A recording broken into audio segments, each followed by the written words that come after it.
എല്ലാവർക്കും നമസ്കാരം. Pinkies terrace എന്ന നമ്മുടെ യൂട്യൂബ് ചാനലിലേക്ക് എല്ലാവർക്കും സ്വാഗതം. ഇന്നത്തെ വീഡിയോയിൽ നമുക്ക് ഫ്രിഡ്ജിലെ സാധനങ്ങൾ സൂക്ഷിച്ച് വെക്കുമ്പോൾ എങ്ങനെയാണ് സൂക്ഷിക്കേണ്ടതെന്ന് നോക്കാം. നമ്മൾ പലപ്പോഴും ഫ്രിഡ്ജിൽ യാതൊരു ഓർഡറും ഇല്ലാതെയാണ് സാധനങ്ങളൊക്കെ എടുത്ത് വെക്കുന്നത്.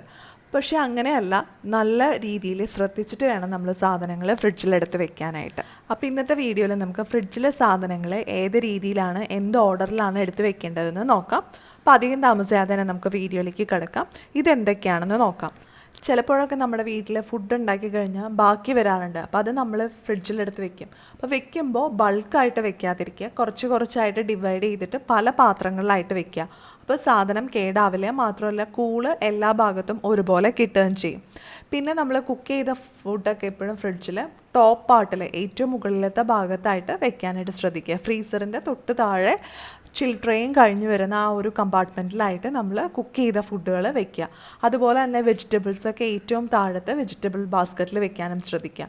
അപ്പോൾ വെജിറ്റബിളും അതുപോലെ തന്നെ നമ്മൾ കുക്ക് ചെയ്ത ഫുഡും നമ്മൾ ഒരുമിച്ച് വെക്കരുത്. ഒരേ കണ്ടെയ്നറിൽ അല്ലെങ്കിൽ ഒരേ ട്രേയിൽ വെക്കാതിരിക്കാനായിട്ട് ശ്രദ്ധിക്കുക. എപ്പോഴും അത് സെപ്പറേറ്റ് ചെയ്ത് വെക്കാനായിട്ടും നമ്മൾ നോക്കണം.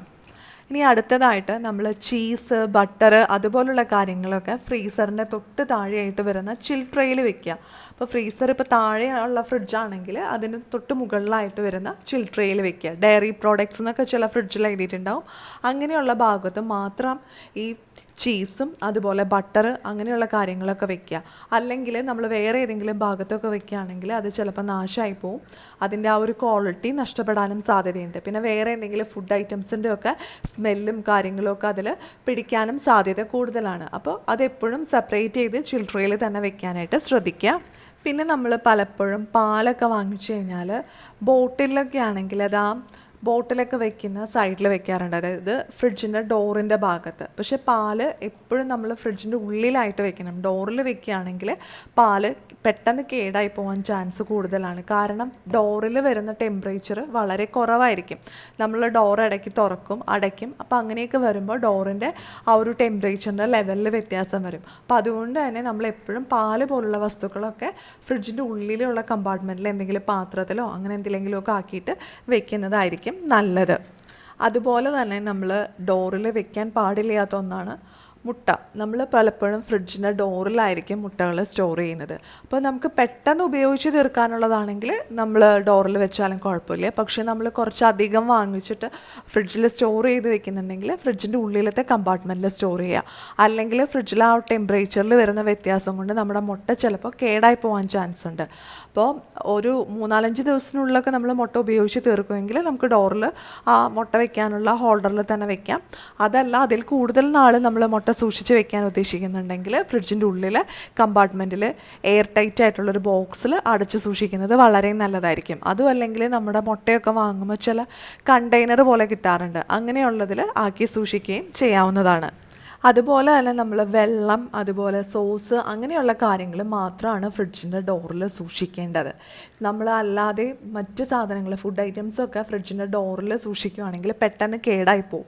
അപ്പോൾ അച്ചാർ, അതുപോലെ സോസ് ബോട്ടിൽസ്, ജാം അങ്ങനെയുള്ള കാര്യങ്ങളൊക്കെ നമുക്ക് ഫ്രിഡ്ജിൻ്റെ ഡോറിൽ സൂക്ഷിക്കാം. കാരണം അതിനൊക്കെ ഷെൽഫ് ലൈഫ് കൂടുതലായിരിക്കും. അപ്പോൾ അങ്ങനെയുള്ളതൊക്കെ നമുക്ക് ധൈര്യമായിട്ട് ഫ്രിഡ്ജിൻ്റെ ഡോറിൽ എടുത്ത് വയ്ക്കാവുന്നതാണ്. പിന്നെ നമ്മുടെ ചിക്കൻ, മീൻ അതുപോലുള്ള കാര്യങ്ങളൊക്കെ നമ്മളെപ്പോഴും ഫ്രീസറിൽ തന്നെ സൂക്ഷിക്കുക. അതിൽ യാതൊരു സംശയവും വേണ്ട. നമ്മളെപ്പോഴും നല്ല തിക്കായിട്ട് ഐസിൽ വേണം കുക്ക് ചെയ്യാത്ത മീറ്റ് അതുപോലുള്ള കാര്യങ്ങളൊക്കെ സൂക്ഷിച്ച് വെക്കാനായിട്ട്. പിന്നെ നമ്മൾ ഫ്രീസറിൽ എപ്പോഴും ഫുഡൊക്കെ വെച്ചിട്ട് യാതൊരു കാരണവശാലും ഐസ് പോവാൻ വേണ്ടിയിട്ടുള്ള ഡീഫ്രോസ്റ്റ് എന്ന് പറഞ്ഞ ബട്ടൺ ഉണ്ടാവും ഫ്രിഡ്ജുകളിൽ. അതൊരിക്കലും പ്രസ് ചെയ്യരുത്. അപ്പോൾ നമ്മൾ ഡീഫ്രോസ്റ്റ് പ്രസ് ചെയ്യുകയാണെങ്കിൽ ഫ്രിഡ്ജിൽ നമുക്ക് കഴിക്കാൻ വേണ്ടുന്ന സാധനങ്ങളൊന്നും ഇല്ല എന്ന് ഉറപ്പ് വരുത്തണം. അല്ലെങ്കിൽ അത് കേടായി പോകാനുള്ള ചാൻസ് കൂടുതലാണ്. പ്രത്യേകിച്ചും ഫ്രീസറിൻ്റെ ഉള്ളിലിരിക്കുന്ന സാധനങ്ങൾ പെട്ടെന്ന് കേടായി പോകും. അപ്പോൾ നമ്മൾ കുക്ക് ചെയ്ത് കഴിഞ്ഞ് ചിലപ്പോൾ കഴിച്ച് കഴിഞ്ഞ് എന്തെങ്കിലും പ്രശ്നങ്ങൾ വരുമ്പോഴായിരിക്കും നമ്മൾ പലപ്പോഴും അറിയുക. അപ്പോൾ ആ ഒരു കാര്യം പ്രത്യേകം ശ്രദ്ധിക്കുക. അതുപോലെ തന്നെ നമ്മുടെ ഫ്രിഡ്ജിനുള്ളിലെ ടെമ്പറേച്ചർ എപ്പോഴും കറക്റ്റായിട്ട് മെയിൻറ്റെയിൻ ചെയ്യാനും നമ്മൾ ശ്രദ്ധിക്കണം. ഇപ്പോൾ തണുപ്പുള്ള സമയത്ത് ഉള്ള ടെമ്പറേച്ചർ അല്ല നമ്മുടെ ഈ വേനൽക്കാലത്ത് വേണ്ടത്. അപ്പോൾ അതനുസരിച്ച് അതിൻ്റെ കൂള് അഡ്ജസ്റ്റ് ചെയ്ത് കൊടുക്കുക. ഫ്രിഡ്ജിൽ തന്നെ മിക്കവാറും തന്നെ എഴുതിയിട്ടുണ്ടാവും ഇത്ര ടെമ്പറേച്ചറിനുള്ളിൽ വിൻ്ററിൽ വെക്കുക, സമ്മറിൽ വെക്കുക എന്നൊക്കെ. അപ്പോൾ ആ രീതിയിൽ അഡ്ജസ്റ്റ് ചെയ്ത് വെക്കാനായിട്ട് ശ്രദ്ധിക്കുക. അപ്പോൾ എല്ലാവർക്കും ഇന്നത്തെ ഈ വീഡിയോ ഇഷ്ടമായെന്ന് പ്രതീക്ഷിക്കുന്നു. വീഡിയോ യൂസ്ഫുൾ ആയിട്ട് തോന്നുന്നുണ്ടെങ്കിൽ ലൈക്ക് ചെയ്യുക. അതുപോലെ നിങ്ങളുടെ അഭിപ്രായങ്ങളൊക്കെ താഴെ കമൻറ്റ് ബോക്സിൽ പറയുക. ഇനി അടുത്ത ദിവസം നമുക്ക് പുതിയൊരു വീഡിയോ ആയിട്ട് വീണ്ടും കാണാം.